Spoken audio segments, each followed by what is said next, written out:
اتاتارړ نن په قومي اسمبلی کې تقریر کړی دی او د تقریر دوران کې دا خبره کړې ده چې موږ به د ایران سره ولاړ یو او موږ به د اسرائیلو نه د فلسطین د خلکو بدل هم اخلو. دا د دغه اتاتارړ خبرې دي چې منسټر هم دی، ام ان ای هم دی د پنجاب د یوې علاقې.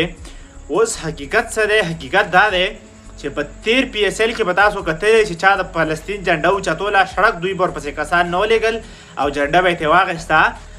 بله ورځ تقریبا 2 هفتې نه کېږي چې په مشتاق احمد باندې په دې وجه باندې فایر شوی او 2-3 ورځې په جیل کې و چې تا ولې د فلسطین جنډه اوچته کړې ده. بیا سره په ښځې باندې هم فایر شوی و. د ویډیو مقصد مې دا دی چې کېږي به دلته داسې خبرې به هم کېږي چې زه چې د خدایه دعوې به هم وشي، خو کردار ته ګورئ چې کردار څوک څنګه ادا کوي. د دغه کردار وګورئ چې د فلسطین جنډه په خپل ملک کې نشي برداشت کولی. دلته ته د امریکې جنډه ښه په ښکاره اوچتولی شي، خو دلته ته په دغه خاوره کې د فلسطین جنډه نشي اوچتولی. او بیا خبرو ته چې موږ به د اسرائیلو نه د فلسطین بدله هم اخلو، نو دا محض خبرې دي.